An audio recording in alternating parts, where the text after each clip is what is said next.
Maravilha, gente. Estamos aqui de volta com tudo no lugar dessa semana, né, do domingo, dia 5 de julho de 2026, e continuamos falando de TV e de famosos. Tá, falando agora, o SBT retomará a área da dramaturgia em 2027. O SBT vai voltar a produzir novelas e nessa retomada a trama será adulta.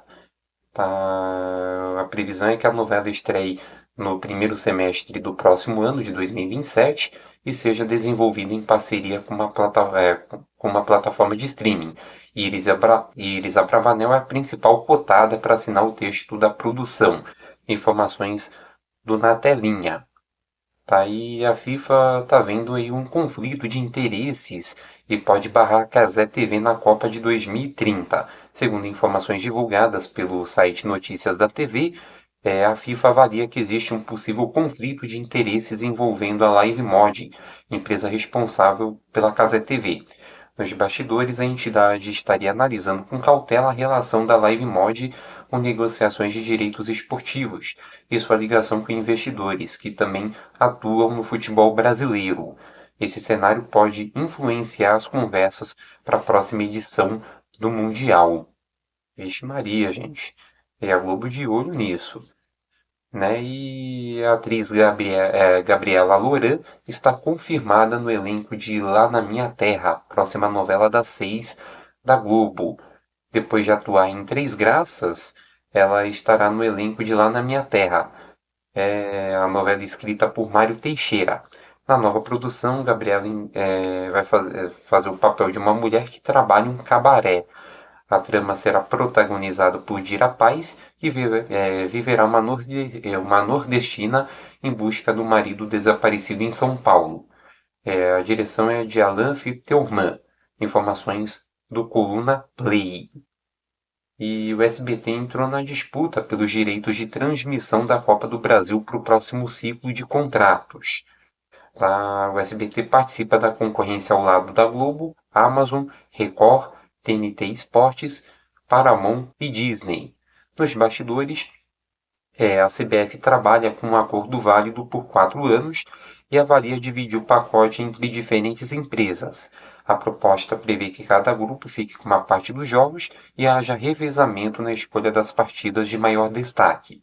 A expectativa é que a definição ocorra nos próximos meses, o que poderá mudar a forma de como a Copa do Brasil será exibida na TV aberta, na TV assinatura e nas plataformas digitais. Informações da Folha de São Paulo. E existe aí um desgaste do jornalismo na Globo com o público. Uma pesquisa da Reuters apontou a CNN Brasil como a marca de maior credibilidade no jornalismo da TV. Segundo a análise, o cenário reflete um desgaste na relação da emissora com parte da audiência, em meio à forte concorrência no jornalismo televisivo brasileiro. Informações da Folha de São Paulo. Né, e responsável por romper, não, é a Virgínia, né, que foi indicada pelo próprio Luciano Huck para o Domingão, não atraiu patrocinadores e não deve ser efetivada após a Copa do Mundo, segundo o jornal D. É, a participação dela no programa não deve ser mantida após a Copa do Mundo, e a efetivação estaria descartada no momento, como ela não conseguiu patrocinadores para o projeto. É péssima ideia da Virgínia acabar saindo do SBT e acertando com a Globo, né? Acabou trocando o certo pelo duvidoso, né, gente? E na semana passada, né, com uma apuração acirrada que se estendeu por mais de 2 semanas, a Keiko Fujimori, 50 anos, foi matematicamente eleita presidente do Peru, com mais de 99% das urnas apuradas. A candidata do Força Popular venceu uma disputa voto a voto contra Roberto Sanches, consolidando a sua vitória em uma campanha marcada pela defesa do controverso legado político do seu pai, o ex-presidente Alberto Fujimori. Mas parabéns aí a Keiko Fujimori, que faça um excelente mandato é, no Peru. Tá? E a Record não está escondendo a insatisfação com as últimas decisões da CBF que alteraram o horário das partidas do Brasileirão, igual informei antes. Antes da pausa para a Copa, os jogos eram exibidos às 8h30, da noite, às 8h30 da noite. Com a nova alteração, as transmissões passam para as 6 horas da tarde, o que provoca impacto direto na grade de domingo da Record. Com isso, o Domingo Espetacular acaba entrando em confronto de audiência com Fantástico, em horário considerado estratégico na televisão aberta. Informações do Rick Souza, do canal D. Tá legal e tá definido aí mesmo com o fim do Aqui e Agora, né, para a estreia do Rodrigo Bocardi, que tá prevista aí para o dia 3 de agosto, a Dani Brandi seguirá no SBT. Já está garantido que ela fica aí no SBT e não há qualquer intenção de desligamento nos seus trabalhos. Internamente, o seu nome continua mantido nos planos da casa para novos projetos. Tem informações do Flávio Rico. Né? E na semana passada, o Ministério da Justiça abriu investigação contra a Cazé TV por propaganda abusiva de bets durante a transmissão da Copa do Mundo. A apuração conduzida pela Senacom por meio do DPDC analisa ações promocionais exibidas ao vivo nas transmissões do torneio, segundo os primeiros levantamentos. 3 situações específicas chamaram a atenção do órgão regulador. Entre elas estão incentivos ao uso de QR Codes com ofertas durante as partidas, menções a ODDS ampliadas com promessas de vantagem em jogos e ações publicitárias que associariam a paixão pelo futebol ao hábito de apostar.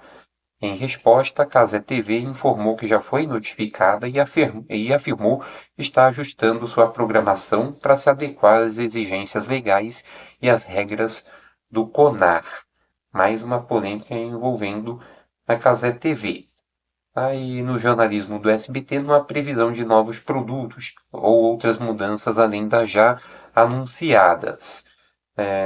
O SBT está concentrando suas prioridades em 2 frentes principais: a cobertura das eleições e a preparação para a estreia do novo projeto comandado por Rodrigo Bocardi. Informações do Flávio Rico. Né? Falando nisso, mais informações aqui da Casa TV, tá? Ela foi retirada das negociações para a transmissão da Copa do Brasil. E convidou aí a Globo, a SBT, a Record, a TNT Sports, a Amazon, a Paramount e a Disney para conversas. Né? Então, por enquanto, a Casa TV está fora das negociações da Copa do Brasil. Informações da Folha de São Paulo. Aí no retorno pós-Copa do Mundo, o Em Família com Eliana ganhará cerca de 20 minutos na programação da Globo a partir do dia 12 de julho. A atração que vinha mantendo bom desempenho contra o Domingo Legal do SBT passará a contar com cerca de 20 minutos adicionais. Esse tempo será remanejado de programas que antecedem a exibição, como Temperatura Máxima e o Bora Pro Jogo. A mudança tem como objetivo deixar o programa mais estruturado, permitindo maior desenvolvimento dos quadros e melhor ritmo de exibição. Informações aí do Rick Souza do canal D.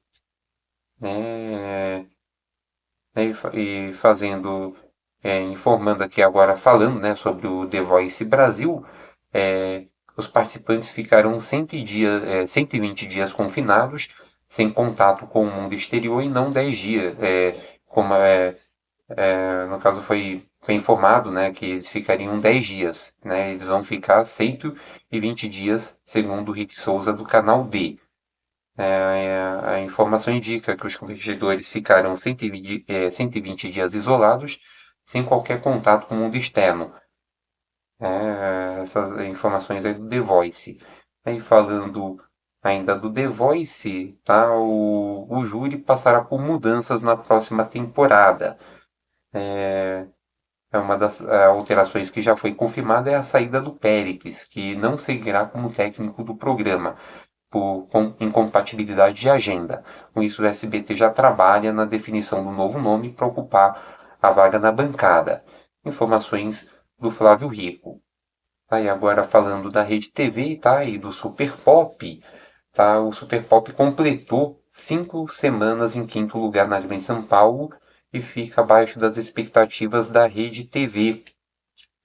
Após uma estreia considerada positiva, o programa acumulou 5 semanas seguidas na quinta colocação. A atração também não tem conseguido manter os índices do TV Fama, que costuma atingir picos próximos de 2 pontos. Antes da atual fase, o formato antes comandado por Luciana Gimenez, recebia um público herdado de outra faixa da programação. Ainda assim, mantinha números mais estáveis. Já na atual configuração, mesmo com entrega inicial mais favorável, o programa perdeu parte da audiência ao longo das últimas semanas. Informações aí do Rick Souza, do canal D. Tá? E após um período sabático, desde o fim do seu contrato com a Globo, a Glória Pérez prepara o seu retorno ao audiovisual. Tá? A autora está do lado do seu agente, o Ike Cruz, está avaliando propostas de produtoras e plataformas de streaming. Ela já desenvolveu novos projetos e pretende apresentá-los a empresas interessadas nos próximos meses. Informações do Flávio Rico. Tomara que a Glória Pérez volte aí ativa. Tá? E a Globo e o SBT concentram 90% do público na Copa do Mundo, afirma o Gabriel Wacker, da Folha de São Paulo. Segundo dados do Ibope, mostram que Globo e SBT somaram 90% do público nas primeiras rodadas na fase de grupos da Copa. Ao todo, 136,4 milhões de brasileiros acompanharam por pelo menos uma partida no Mundial. Desse total, 116,2 milhões assistiram aos jogos pelos canais da Globo, o equivalente a 85% do público, enquanto o SBT reuniu 7% dos espectadores. Tá? E o SBT definiu o nome do telejornal do Rodrigo Bocardi. Vai se chamar SBT Cidades. A estreia prevista, igual informei anteriormente, está prevista para o dia 3 de agosto e será exibido de segunda a sexta, das 6h15 da tarde até às 7h45 da noite, substituindo o Aqui Agora. A atração terá parceria com o Boca TV e apostará em jornalismo comunitário, prestação de serviço e participação do público. A primeira hora será dedicada ao público de São Paulo, enquanto os últimos 30 minutos serão transmitidos em rede nacional antes do SBT Brasil. Informações Na Telinha. Tá? A gente volta aí no próximo bloco com mais notícias. Fica agora com uma música do Menos é Mais e do Pablo. Em seguida, um breve intervalo, mas antes uma outra mensagem. Aí depois tem a música e o intervalo. E daqui a pouco a gente volta com mais novidades. Fica com a gente.